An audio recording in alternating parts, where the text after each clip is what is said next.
Hello, good afternoon, good evening, and welcome to Books and Beer. I'm excited that you're here. It's great to see you and to be sharing beers with you. I'm Luke Richardson, as you may or may not know, and I'm joined today very kindly by a mystery author and a local person to me from just across the hills, we're 20 miles away. Dawn, how are you doing? I'm all right, thank you. I'm very well. Glad to be Good. here. Yeah, I'm glad that you've been able to join us. It's fantastic to be able to talk to you. I normally say it's fantastic to be able to talk to you because of the wonder of technology that we're talking from the opposite sides of either the Atlantic or the Pacific or whatever.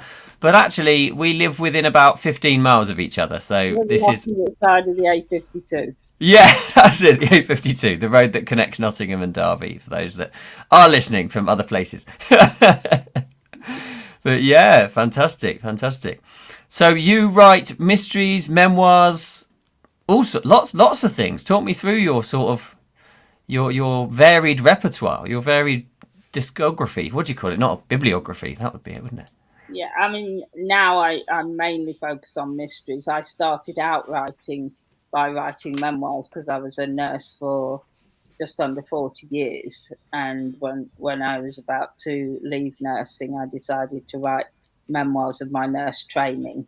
Oh, And they were quite fun to write because they were funny and yet serious as well. But then I moved on to my first love, which is fiction. And I yeah. have a few children's books, but that's more of a hobby, not a mode of living. So did you feel sort of some kind of compulsion to sort of record your nursing training from a historical perspective, or was it almost to sort of record it just for you? What was your Initially, yeah, motivation? when I put pen to paper or fingers to keyboard, As it goes, yeah. um, it was initially for me. And then I thought, if anyone's ever doing the family tree, they can find this aunt or great aunt or whatever, this person in their history who was a nurse and worked in the 1970s. So initially it was just for me, but then I discovered the beauty of self publishing, and thought, why not put it out there, because there'll be other Mm. people who would be interested in the historical and sociological aspects of what it was like to nurse, first of all, in the late 1970s and early 80s. Because I did my training in Leicester, and then I moved to London, did some more training, and then to somewhere else in the south and did some more. So those are Yeah, set of three memoirs. that's interesting. So you split your career into those three sort of sections and Not then my wrote about. career, just my training. I haven't written about my Ah, career at all. This was just my nurse training initially. They're called Hurry Up Nurse is the first part, and then there's 1, 2, and 3. But yeah, I've yet to write my career ones, and I might do, do you that might at some do, but point. maybe no, you've got the fiction bug. You're sort of. I love I love fiction, but there are some readers of the memoirs that would like me to write more. So we'll see. At the Yeah, minute, at the minute, I'm totally focused on fiction. I see. Well, let's talk about that then, because you've got two fiction series as well that you Yeah, write two, and produce and do whatever you need to do with them. two coming up, three. So I've got Right. a cozy mystery series which is set on a cruise ship, and that came about because that was my first series, and I wrote the first book in 2018, and there's now 10 in that series, and that features a female protagonist who is an off-duty policewoman, and her best mate is the nurse in the medical centre on board the cruise ship. So we get a view of the upstairs, downstairs. In fact, some people have referred to it as Downton Abbey on a cruise ship. But it's set in the modern day. Set in the modern day, yeah, it's contemporary. Obviously, I haven't gone into COVID. I refuse to go into COVID at the Yes, I moment. have as well in my Yeah, books. I know. Authors have gone one of two ways, haven't they? They've either gone, let's do it full speed, or let's just pretend it never happened. And I'm a bit of a pretend it never happened sort of guy anyway. So yeah. Yeah. And actually, not everything contemporary has to discuss everything about what's Yes, of going on course. in the day. I mean, you don't particularly go into politicians and this, that, and the other, do you? You know, it's just contemporary, as in it is a certain. And obviously, with a series like that, I mean, if I did it like in contemporary, she's going on a cruise every year, she'd be 80 by now. So Yeah. no, not quite. But you know, she starts at 26, and you keep them around the same age, don't you? Your protagonists, they Yes. mature a little, growing old. Obviously, getting. I mean, she gets married, um, but yeah, I mean, I don't want to aging too fast, otherwise. I mean that is a separate decision, isn't it? As a writer, is Mm, do you keep them so essentially they are the same person, it just in a different situation, or do you sort of move them on throughout the series and try and have them I mean, growing old, have them growing up as having yeah. changing as the series goes through? I mean, she is. Don't get me wrong, she is maturing, and a few years do pass. It's not like that's all in the because you couldn't possibly go on a cruise every 2 minutes in because she's an off-duty policewoman. But but you can't equally you can't have it if 10 books now she'd be 10 years older than when I started writing. Yeah. And also you'd overtake the contemporary. I mean, I've been looking. Yes, that's I true. started in 2018. We're 2021. It's only been 3 years. So Well, I've got to say that's a really impressive writing speed to do 10 books in 3 years. That's very, very quick. What's your mm, secret? How do you do that? I don't know. Any writers watching this will be like, wow. I suppose I treat my writing like a business. I mean, I was a nurse. You know, we worked to under pressure. You had to. There were never enough hours in the day, but you had to achieve what you had to achieve in the day. And I treat my writing like a business. I have a set target words to write each day. Mostly I keep to it. Obviously, I allow myself the flexibility because I'm self-employed to do other things if they crop up.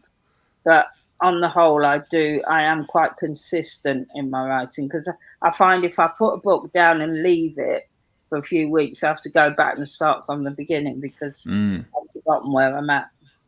yeah, So, yeah, so yeah, it probably takes me.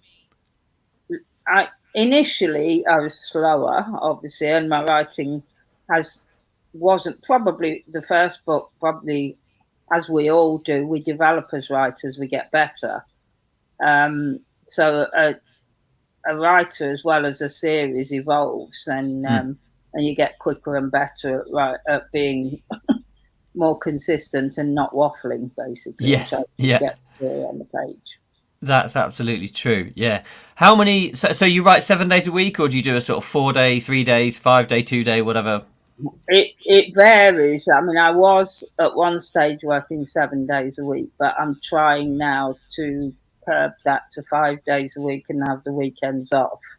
And maybe at the weekend do a little bit of marketing research uh, but really you need time for friends and family, and COVID, I think, if it's taught us anything, it's taught us that there are other things that are more important than earning money and working 24/7. So I'm trying to get a better work-life balance. Yes. I've been Yeah. trying that for 40 years. It's that nurse's training, it's still Really, going strong 40 years on. Yeah, however long ago from the 70s you're yeah, talking about. yeah. Yeah. Wow. That is quick though. I mean, I struggle to write more than 3 days over the course of seven. I mean, when I'm sat down doing it, I'll do a couple of thousand words, but when Mm. I'm at speed. But yeah, I'll take my hat off to that sort of work ethic or that sort of production style. That's brilliant. That's brilliant. So this series all take place on cruises, various cruises. Is it always a different cruise in a different place? Yeah, the first series, my cruise ship series, yeah, Right. it's they're different cruises, different set of characters apart from the main. There's a Yeah. main group, and there's an elderly octogenarian who joins Rachel every so often. and she's really fun. So, and that's why Rachel gets to do, because she's an off-duty police officer. She hasn't got a lot of money, so this lady Marjorie likes her to accompany her on cruises. So she'll occasionally for them. But yeah, trying to go to different places. The first one, I've done the Med a few times, but different places: the Baltics, Australia, done a transatlantic, a Norwegian fjords. Nice. The next one, book 11, the one I've just published is back in the Med, but different places to where she'd been before. And the next one, book 11, will be India. Oh, wow. I went to India in the early 80s and I loved it. Well, I traveled Asia. Lots of questions about this, but I'm going to pause to have a look at the comments quickly and open my beer, because it is called Books and Beer for a reason. So we've got, you're on the tea. That's good to see. You've got to keep yourself hydrated. Alison says hello to you and I, which is great. Thank you, Alison. What are you cooking tonight, Alison? You did send me a message, but I didn't have a chance to read it prior to the show. And Wilma, who's in Tobago. Wow. Which would be a great place to go on a cruise. Whether you've been there on one of your books, I don't know. She says she's had a time change, so she's been able to catch us today live, which is fantastic. Thank you. And if you are watching silently, secretly, and would like to get involved in the comments, you can put it on Facebook, YouTube, or wherever you'll be watching this. Right, so I'm drinking, also a good cruise destination, a New Zealand Pale Ale. There we are. Wow, yeah, lovely little can. That looks really cool. Just the one for me today, though. Yeah, it does look really cool. There we go. So I'm hoping at one day, Dawn, that some big brewery will sponsor my show, you see, and send me free booze. That's basically the intention. It hasn't happened yet. Although these beers are from Alison, the person who just commented. So she's sponsored it in a way, which I appreciate. Nice of her. Yeah, absolutely. So, do you go on these cruises yourself as part of research? I do cruise, I think the reason I chose the cruise setting for Cozy Mystery, because it was different at the time, although lots of authors have jumped on the bandwagon as they do. You're a pioneer. What can we say? I think Hope Callahan was the pioneer, but right. Close second. But yeah, I decided to do it because I love cruising, and that's how I got started, really. So, and yeah, of course, now every time I book a cruise, I say it's for research purposes. That's it. Honest. It's been horrendous during lockdown, because the last one I did was in 2019, not long before lockdown, and went to the Baltics. But I've booked next year to go to Iceland. Oh, lovely. Wow. On the bucket list. What is it particularly then? And I'm interested in this.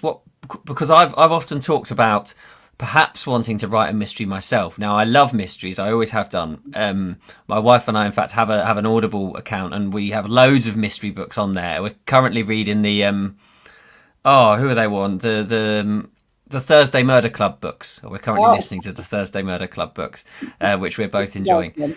Yeah, that's it. And what is it that particularly lends mysteries to that setting? Why do they work quite so well, do you think? Well, the thing about, if you're talking cozy mysteries, which is, obviously I write a more gritty series as well, but for the cruise ship mysteries, there are certain tropes that you have to have. So you have to have, obviously you can bend the rules, but you're supposed to have an amateur sleuth. Uh-huh. And Rachel, because she has no authority on a cruise ship, I can class her as an amateur sleuth, because she's not there as a policewoman. She's there as a travelling guest. It usually needs a confined environment, so she always goes on the same ship.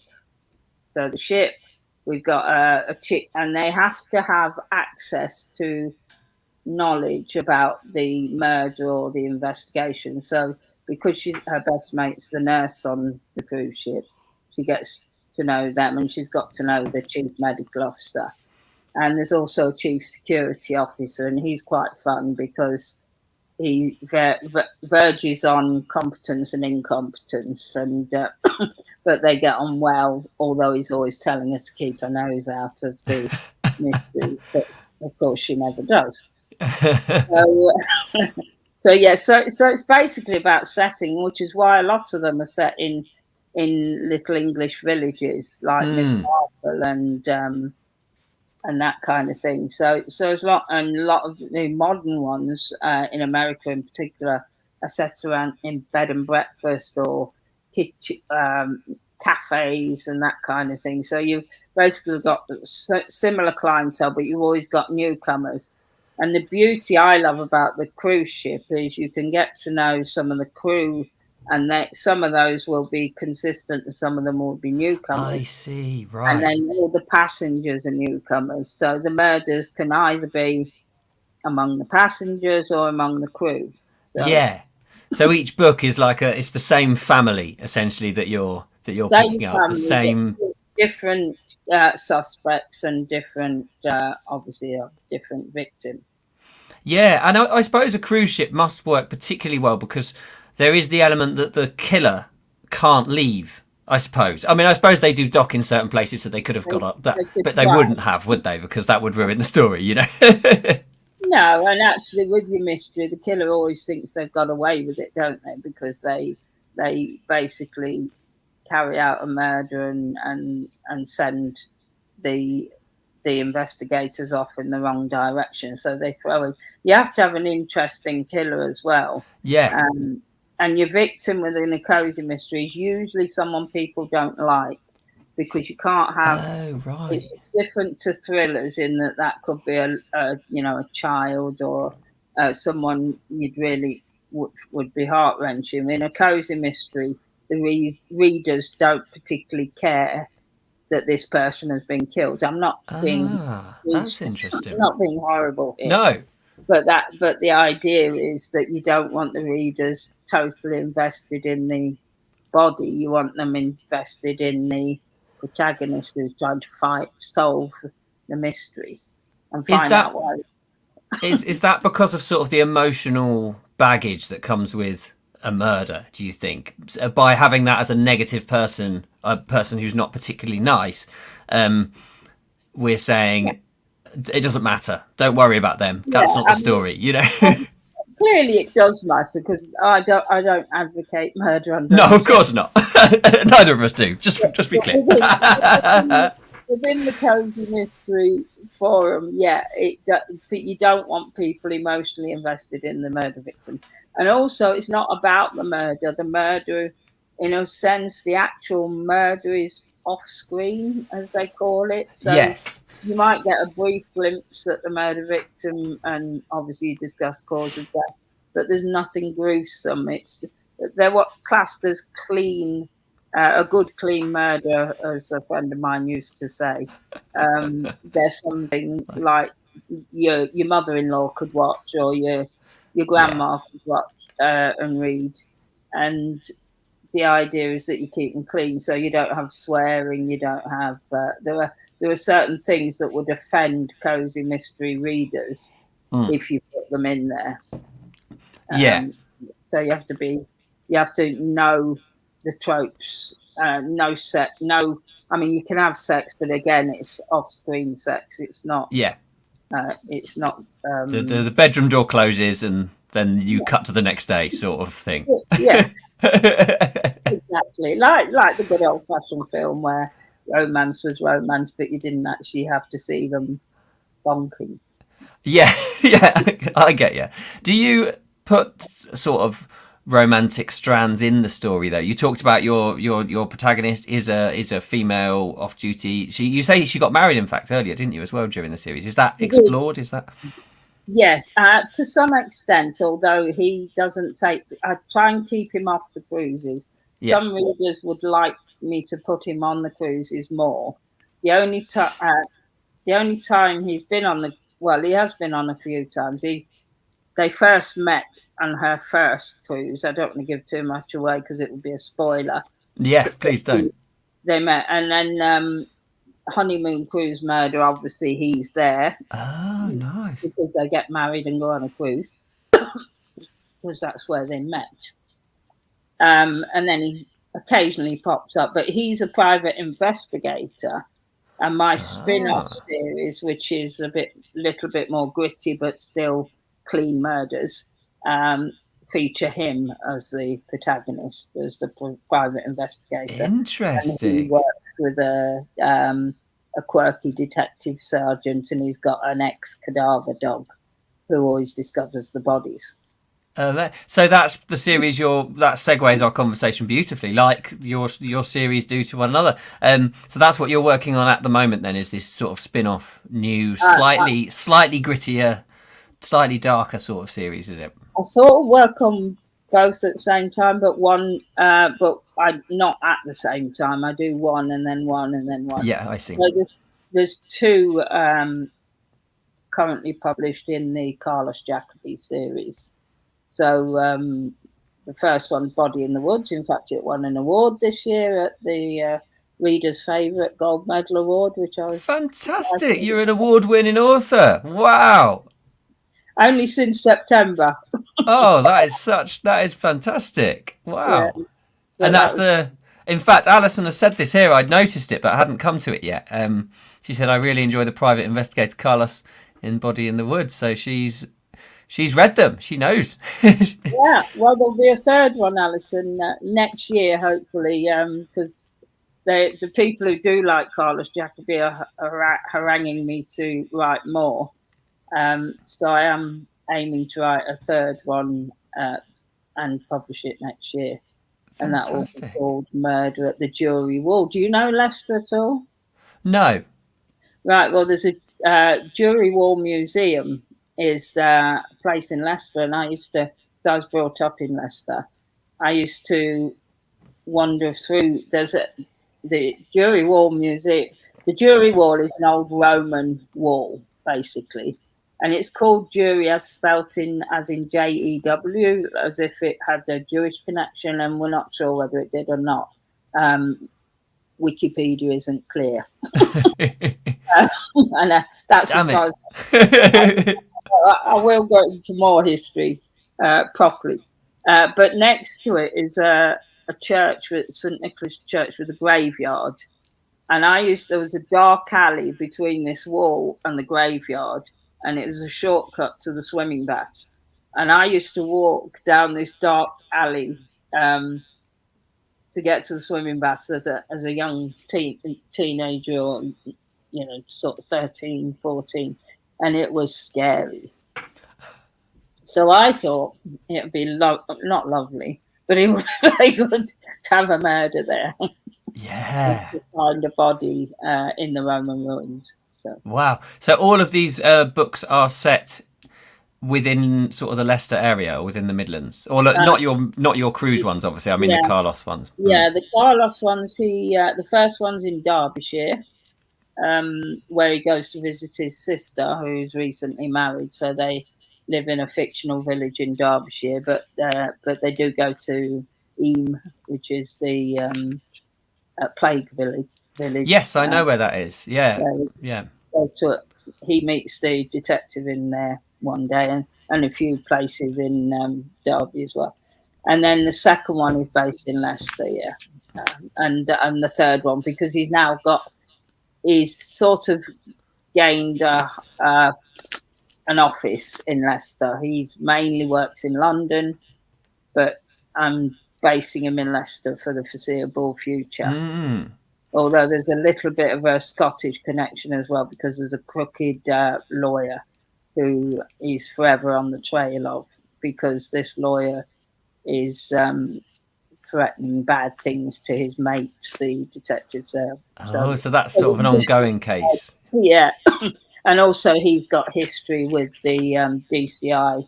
They served in the army together and hate each other's guts. So that sort of comes out as well. Oh, I like it. I like it. They sound like great stories. And you say these are slightly grittier. What do you mean by that? I mean, I've got an impression of what you mean, but I'm not clear exactly. Just not there. I mean, the cozies are light and humorous, and there is some humour in the Carlos Jacobi, but they're meant to be without good. Still, I still don't do gore and bad language and sex and all the rest of it. But there's just a little bit more of an edge to them. There's underlying tensions and things that come out, and perhaps a few. Yeah, I mean they you couldn't call them cozy. You could call them crime fiction. I think best describes them. Do you still follow those rules of the mystery though, where we know who the murderer is introduced at the start? Because that's one of the important things, isn't it, in a mystery, is that they have to be one of the available characters. It can't. Whereas in a thriller, it can just be anyone, can't it? It doesn't. You don't have to have introduced that person to the reader at some point. In crime fiction, you don't have to have introduced them either. I mean, obviously, there's still the unraveling of the plot, so you are trying to help the reader by throwing in the red herrings and throwing in the clues, and they can try and work it out or not. So, I mean, in a sense, yes and no, but it's not as important to follow the tropes in crime fiction, because crime fiction is like a Morse or a Frost or those are the sort of Endeavour and all those kinds of things.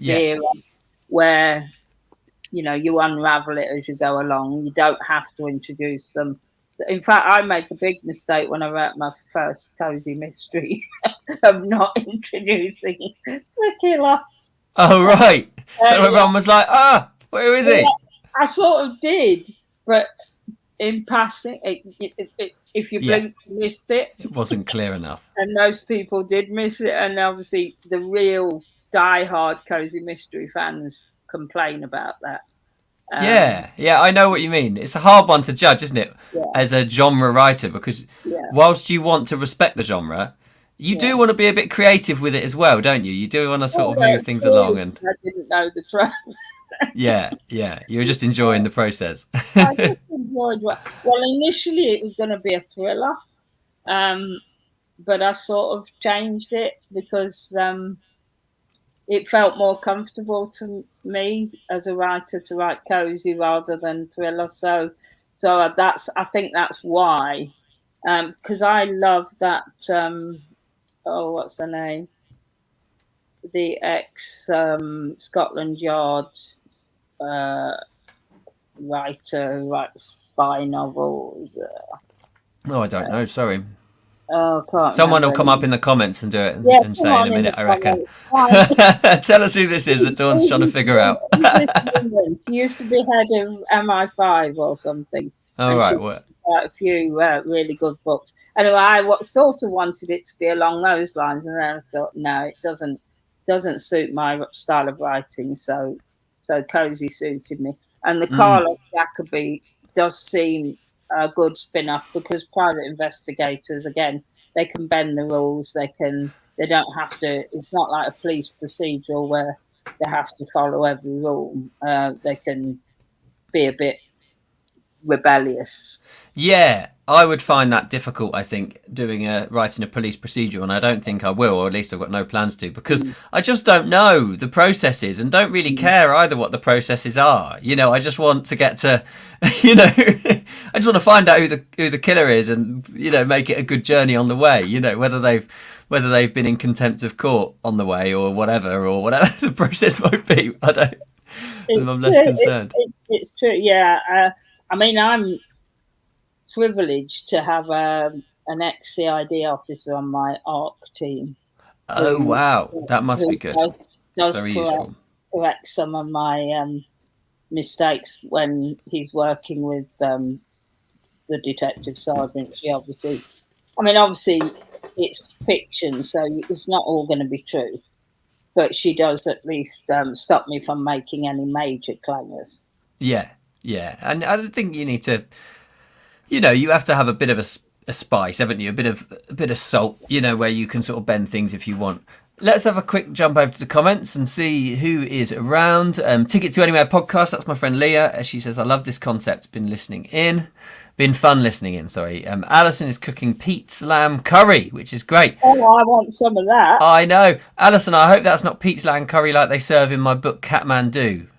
I won't say any more, but if you've read the book, you'll know. I've just started that. Have you? You're reading it at the moment? Oh, fantastic. Have you got to the part where you would understand what that means yet? All right, it's to come. It's to come. Sue says, me too. I think she means she enjoys... Yes. She's not cooking a lamb curry because I know Sue and she wouldn't cook. Right. No, I don't think she's talking about lamb curry. I think she's talking about enjoying cozy mysteries. I think this is the problem. I need to do this more often. I need to do these more often. Alison says she knows Lester, and then she asks a question. I always love Alison's questions in these interviews. Out of all of the books you have written, which character would you like to have dinner with, and what would you eat? Oh, Lady Marjorie, definitely, absolutely, and a la carte. Anything a la carte. On a cruise ship down. No, I want to go to her home where she's got servants and this. Oh wow, yeah. Actually, I'd love to sit down with the cruise team, like the medical officer and Sarah, the nurse, and Bernard, who's a right hoot. He's such a rebellious nurse, and Rachel herself, and Waverley, the security officer. I'd like to have dinner with them. Yeah, sit down and sort of. But then I suppose as a writer, you have dinner with them not dinner specifically, but you hang out with them, don't you? Every time you sit to that blank page and get going. It's one of the beautiful things of it. So your cruises go to different places every time, as we've talked about already. And you mentioned Australia and India, which are both places that fascinate me. What do those places feature in the story, or does everything take place on the boat itself? Obviously, the murders mostly, apart from in the first book, occur on the ship. I think in Honeymoon Cruise Murders, a bit of off-ship action. But most of the off-ship stuff, the onshore stuff, is where he's investigating and eyeing up the suspects and seeing what they're up to when they get off. But murder mostly occurs on the murders. There's usually more than one. Occur on the cruise ship itself. Do you? I mean, what I'm sort of getting at here is in my books, the destination itself plays quite an important role in the story. And I know a lot of thriller writers do this, and a lot of cozy mystery writers. In fact, if you look at sort of the Robert Thorogood's series, the Murder in Paradise ones, and there's others that sort of the place becomes a character. How does that change within your writing? Do you think is the story set in India different in a way than the story set in a Norwegian Ford or whatever? Yeah, I mean, I try not in every book, but in most books, I try to include at least one or two places of interest where they're ashore, and as well as doing a bit of investigating, there's the smells and the tastes and the beauty of where they are, and the experiences that they have. So, like in the Australian one, they go to Kangaroo Island and. It's just a lovely place to be, in the wildlife and that kind of thing. So you do, but I can't include every stop. No, of course, yeah. So, but yeah, I try and focus on probably two in most books, 2 stops. But on the transatlantic cruise, there's none because there are no. But and the other thing about being on a cruise is the time you've got that time. She's got to solve this crime before the end of the cruise, because you can't get off the cruise and not know who the murderer is. And also, Yeah. I try to get her to solve the cruise before the final leg, so that she can actually enjoy a bit of a holiday. That's good of you. Let Let her have at least a day off. Yeah. yeah, give her a day off. No, you're right, and that's why I think it's such a great concept. This whole, because there is a limited time, there is a finite time that this can happen, and that needs to happen in a story, doesn't it? There has to be some kind of time pressure. Otherwise, there's no reason for the person to actually go and do the thing, whatever the thing is.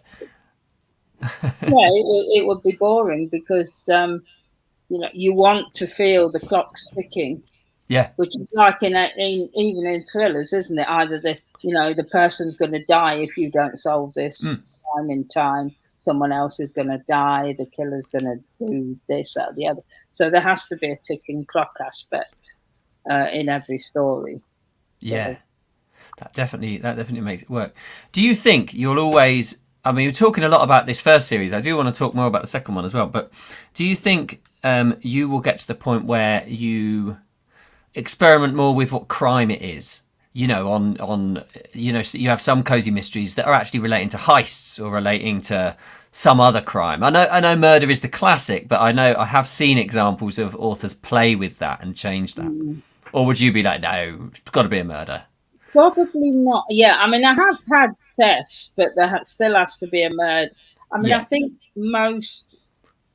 I mean, I suppose mine are murder mysteries. They're not because there's elements of cozy. I mean, there are, as you say, there are cozy crimes where it is just like a jewel's stolen or Yeah. something, and nobody's killed at all. Or there is this heist, and actually cruise ships lend themselves to heists. That's what I was thinking. Very wealthy people bringing all sorts of stuff on board. Yeah. Absolutely, and I mean, there has been, in fact, more recently in the latest one, there's a sort of a murder, but a diamond theft as well. So yeah, I don't know that I would ever write one without a murder. If I were to do that, I think it would be another series. Yes. And also I do toy every so often. I toy, except she's got married now.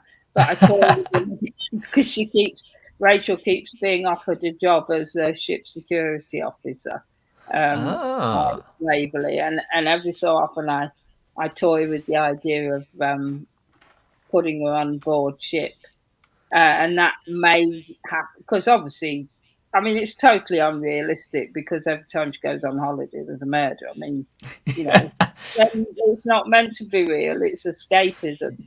Yes, I know what you mean. It's not meant to be, you wouldn't want to. I wouldn't want to go on a cruise. In fact, a lot of my readers say they don't want to go on a cruise if they knew the name Rachel Prince was on there. I know. Yeah, you wouldn't get on a train with David Suchet for the same reason, would you? You'd think, So, yeah. So, but no, I don't think that would be me. I do like the murder mystery. Yeah, you want to keep that sort of element of the classic. I think so. Yeah, for me. But who knows? We evolve as writers. Yeah. I might do something else in the future.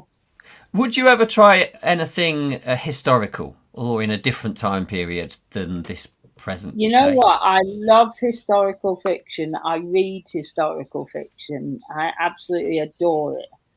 But I'm not sure I could write it. I am actually writing probably what will be a novella set in set in Singapore in the 1970s. Wow. No, in the early 1980s. But that's only because I was there at that time, and I know that what I'm writing. I wrote an extensive journal of my experiences traveling Asia. So there will be a few. There might be a few like that, but not historical. So tell me about that book then. I love books set in Asia. You see, that's made my ears prick up. Well, it's not. It's only the beginning. So and it features a couple of girls who, like I was with another friend and we went to Singapore, and it features some of the elements. We went to this rather classy nightclub and met this rich Australian who owned a yacht and asked us to go and spend the night on board. Now we didn't, but in this story they do, Yeah. and it goes badly. It's what could have happened. Yeah. There'll be a murder. Yeah, there'll be a I murder. like it. That's a standalone completely, obviously, because it's set in That'll a be different period. yeah, that'll be a standalone. Yeah, and I am writing another one, just a little spin-off novella featuring the chick, because the matron or the senior sister on board the cruise ship, called Gwen, who's Australian. I'm writing one about her. This is off the press. No one knows this. Oh, exclusive Books and Beer exclusive. This is a new exclusive.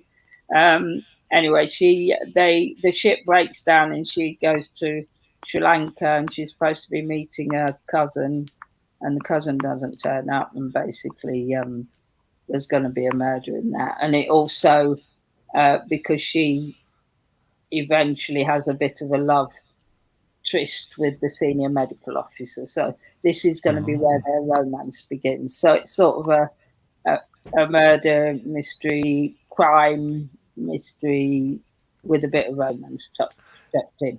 Yeah, I like that. I like how what you're saying here sort of is you've got your main series or your main series in which you're sticking to your guns. You know what you're doing. You know what the reader's like, as most importantly, or as importantly. Yeah, exactly. But also that's not stopping you experimenting with something else that you'd done previously. And the others may never see the light of a launch, but they're fun to write, and we'll see. Yeah, I think people listening here would love that. I mean, I mean, I know I would certainly. The idea of something set in the 80s in Singapore sounds very interesting to me. Yeah, for sure. Wilma asks, which one of your books would you introduce to a first-time reader? Which is a great question. Always one that I ask myself, in fact. Well, I guess you really have to start with the first in the series. I mean, as I say, it isn't my best writing because it was the first book I ever wrote, and I don't think any author writes their best book first off right off the bat. But I would say A Cruise to Murder, which is book 1 in the Rachel Prince mystery series, because that leads you into the characters. I mean, they're all you can read them all as standalones, but that one introduces the main characters that are going to feature in future series. Yes. So if you want the cruise mysteries, that one. If you want the Carlos Jacobi with the more gritty, then Body in the Woods is the first in that series. Yeah, sorry. I was going to say, when you wrote that first one, Cruise to Murder, then did you know it would be a 10-book series? No. I wanted to write a series, and I thought people would tire after 5 or 6 books, but they don't. They want the next really? one, and they're hassling me all the time for the next one. And I've got people waiting for the next one. So no, that I didn't. Is fantastic. Know. But actually, I love writing them. I know the characters inside out. Well, the main characters, obviously. I don't know and I don't seem to yet have run out of ideas for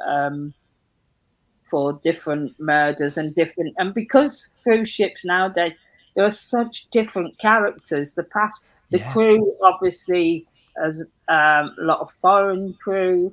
You can have some Russians mixing with Filipinos, and it's a wonderfully diverse community below deck. And I love that aspect of it. And then above deck, you've now got you've got your Lady Marjorie's who features quite regularly, your really rich, wealthy people. And then you've got your normal average person like me who goes on a cruise, a lot of the time. So, and you just have lots of different characters. In fact, the next one, which is going to India, is going to be called Corporate Cruise Murder. So it's going to be a bunch of brainy people who don't get on going on a cruise to team build, and obviously one of them is going to wind up dead. That's it. That's it. There's no secret in that someone's going to die. That's not a spoiler. I can give you that one spoiler. Yeah, yeah. Will die. Someone will die. Where will you go in India then, out of interest? Because I've set my book partly in India and I've been a few times and really enjoyed every trip. I need to really look at the research as to where the cruise ships go. But Goa will obviously be one of the places, and then probably parts of southern India in between Sri Lanka and the south coast of India, but then up the west coast. Yeah.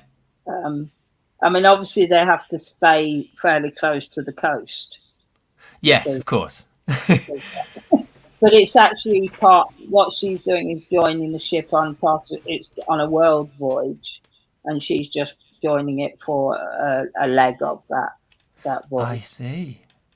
You must know then. You must have really got behind sort of the cruise business and the cruise industry, knowing how the ships move around and knowing how they're sort of managed and sold. That must have been quite a rabbit hole to disappear down, as a writer.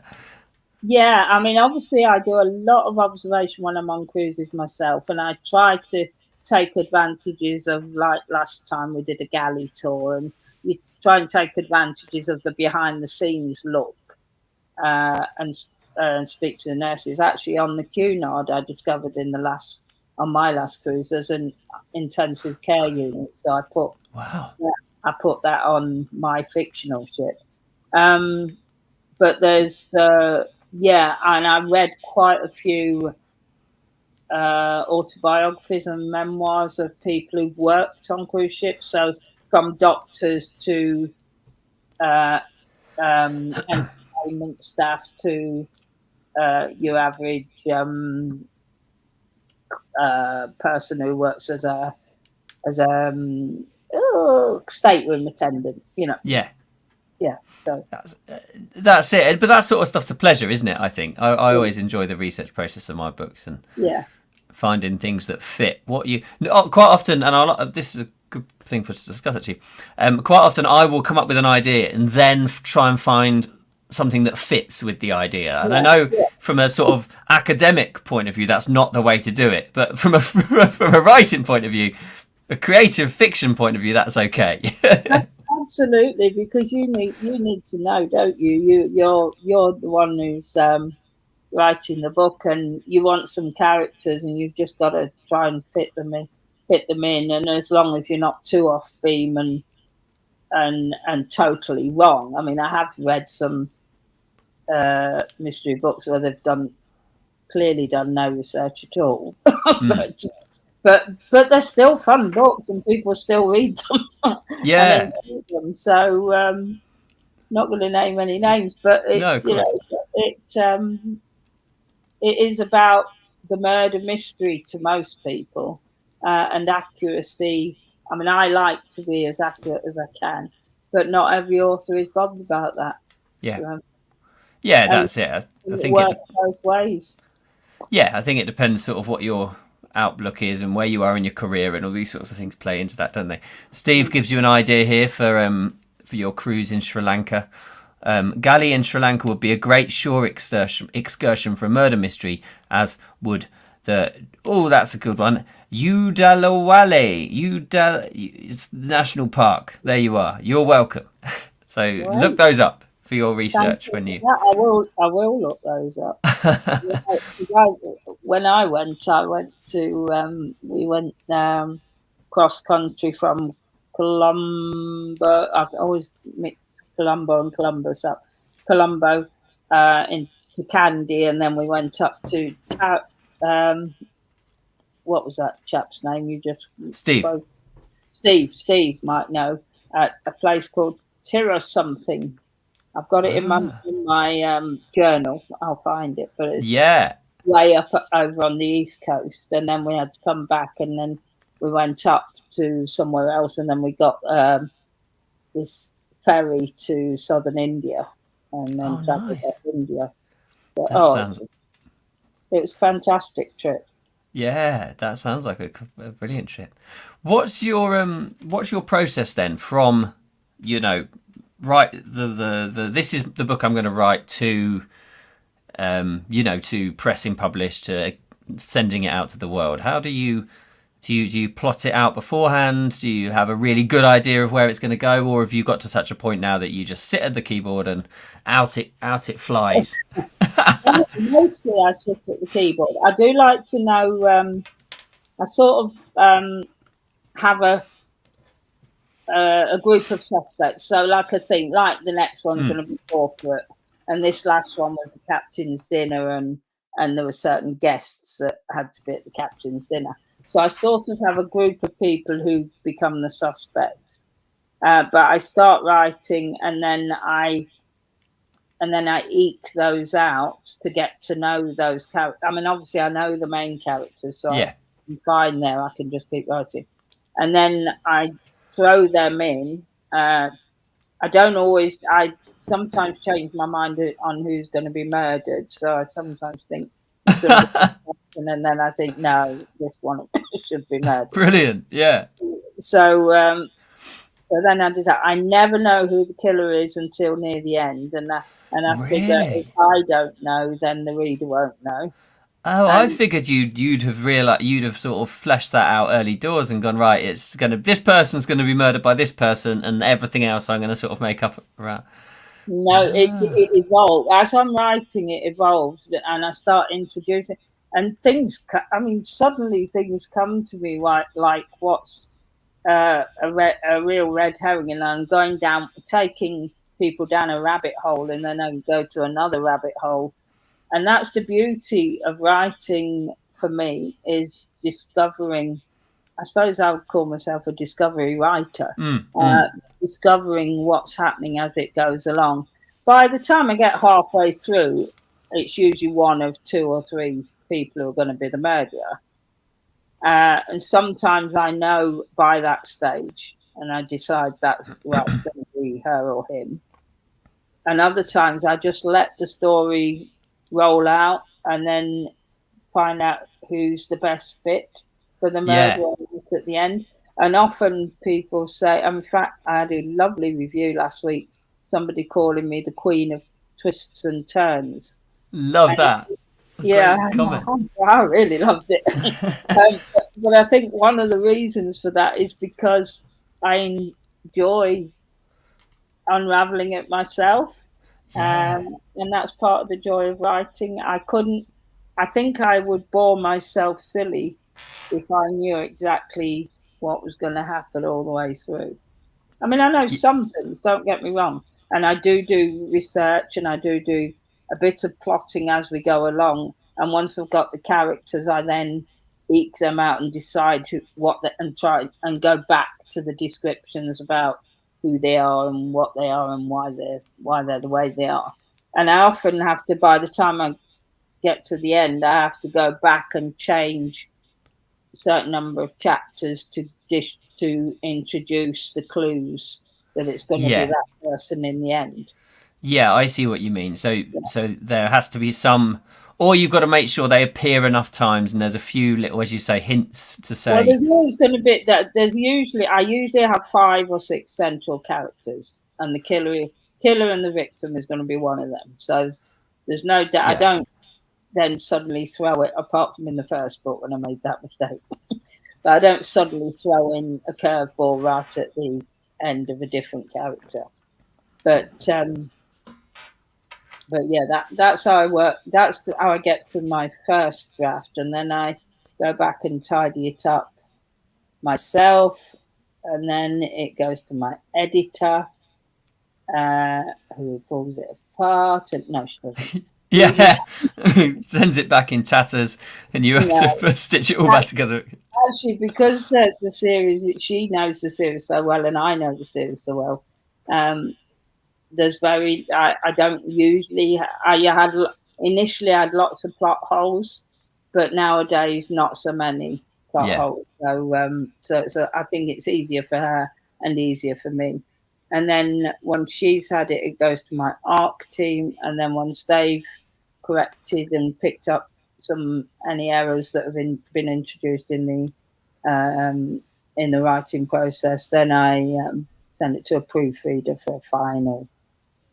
So what sort of time scale is that, or is it completely various? You know, from I beginning to end. usually I try to book my editor in advance, so I've set myself. So if I put a book on pre-order, I was putting them on far too short a pre-order, and I've gone longer. And rushing yourself through it, where Yeah, you put it on pre-order before it's finished, like whilst you're writing it. oh yeah, before I start writing.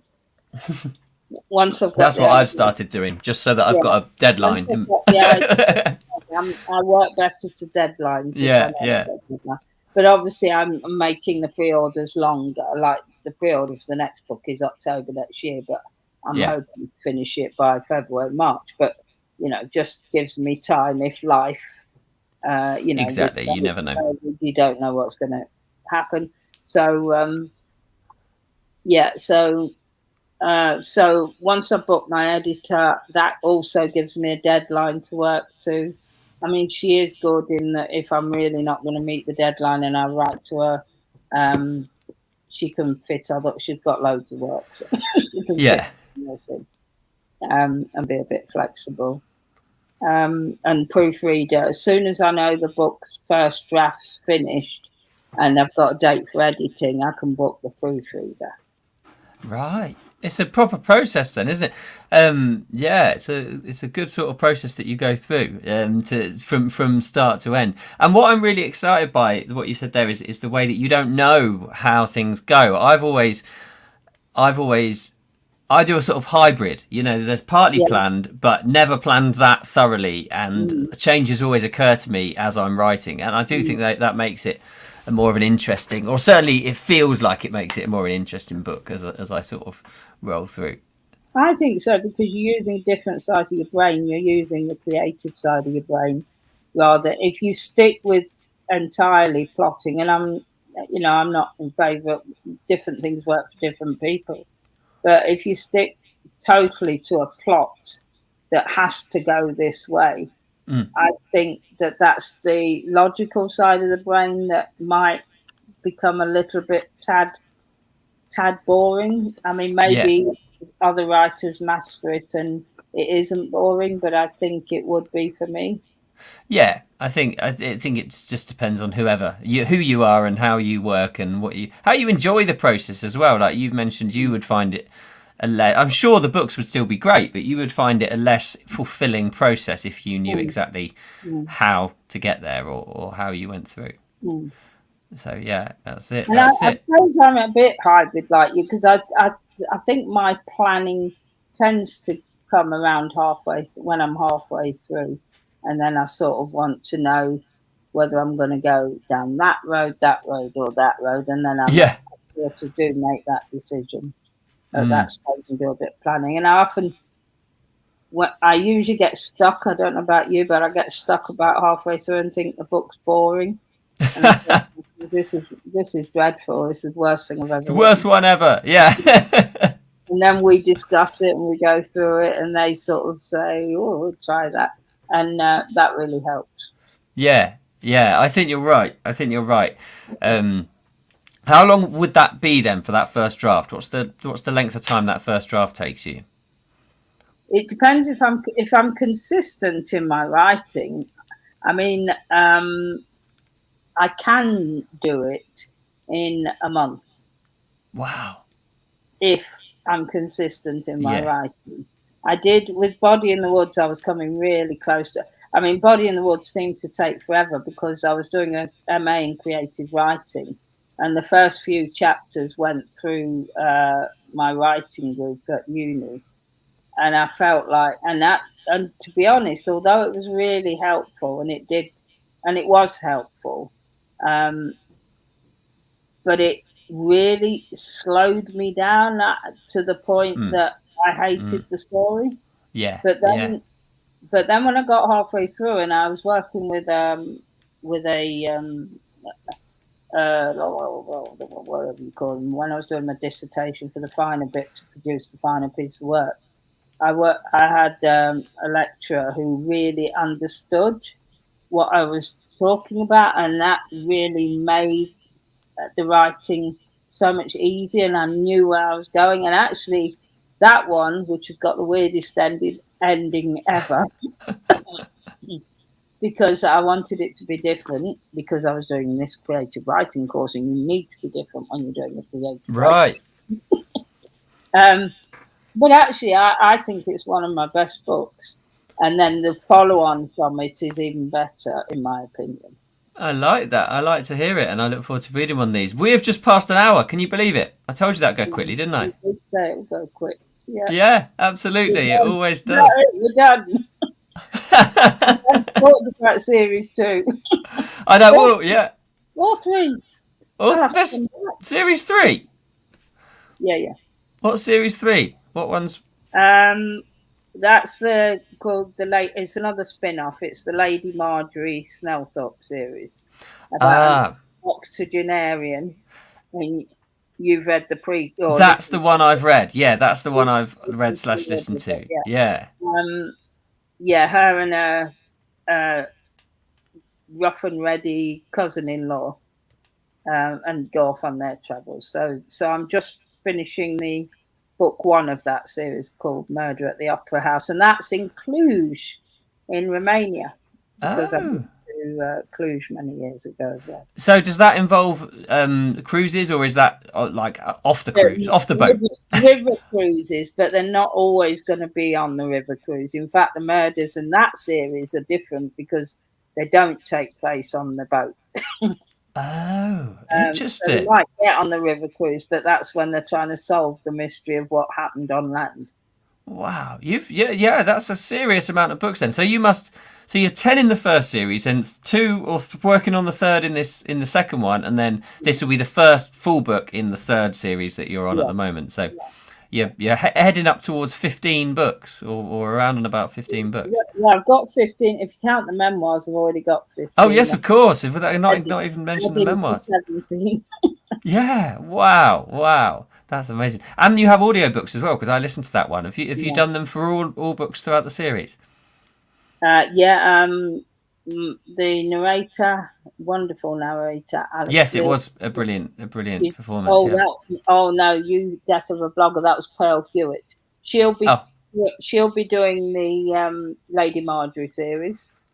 Another narrator called Alex Lee does the Rachel series, and she's just finishing with the book 9, and she'll be doing book 10 in the new year. And a brilliant guy called Tim Bruce narrated the first Carlos, and has just agreed to narrate the second one. So that'll be ready by February. He is superb, but obviously it's different because he's a male. Well, I mean, obviously it's male lead, so yeah, sure. different. In fact, they're also Alex is great at doing the. I don't know how she manages all the accents of these people on these cruise ships. And then Pearl Hewitt, as you know, is great fun. She did Death of a Blogger. Because I suppose because the lead is older in that series, right? Because it's the Lady Marjorie Snellthorpe one, Yeah, who's, as you yeah, say, in her 80s. yeah, yeah, Wow. yeah, yeah. And also, Alex is pretty busy and tied up, and her husband does the production, and I think I do give her enough to do with the Yeah, sure. series without trying to do another series. I think she would have liked to have done it, but I think I have to balance out with time scales and getting the books out. Yeah. Um, so and yeah, I mean they're all busy. If you get a good narrator, they're busy. It must be great to. I mean, I did my narration myself because I've done Did a lot you? of radio and things. Oh, So it I'm was impressed. I'm yeah, and impressed. it was great fun, but it was a different experience to what you have. But I mean, I'm interested to think to how did it feel to hear like a professional production of the words that you had written? Was that a bit of a wow moment? Was that a exciting thing? I don't, yeah, I mean it is and it isn't because obviously you've got them in your head, and I think like every readers like some narrators, and another two readers will one will love and one will hate the same narrator Mm, mm. because you've got the characters in your head. Yeah. So initially it was different to get used to, but at the same time, I felt certainly with Alex, because she started the Rachel series, that she just worked it really well, and actually I think she's got better as the series has gone on as well. Mm. And her narration, because she knows the characters inside out. I'm going to have a coughing fit if we don't. I'll mute you if you do, and just hum to myself. Talk to yourself for a minute. Yeah, no worries, no worries. We will. We'll wrap up shortly anyway, Dawn. It's been over an hour, as I say. But that's yeah. It must be you've. It's an incredible sort of. An incredible achievement that you've written so many books in such a short space of time, done the audio books, 3 series, your memoirs, all these sorts of things. It's amazing. To be fair, I don't do the audio book stuff. No, but you've had the business now to go out and get them done, which a lot of people don't, to Yeah, I mean, my audio, they do work. I sold quite a few audio books, and probably more so since I've gone wide with Findaway and get chirp deals. Have you done that? Yes, I have. I've had 2 so far, and they've always been quite successful. Yeah, and I always apply for them because they're free as well. And I've sold 30,000 audiobooks across the series. So. Wow, that's amazing. Yeah, so I'm really pleased with that. I think thrillers. I think mysteries do work particularly well on audio because of how they are easygoing. They're very easy to listen to in a different situation. Like a thriller that's a bit dark and a bit grisly is a bit more.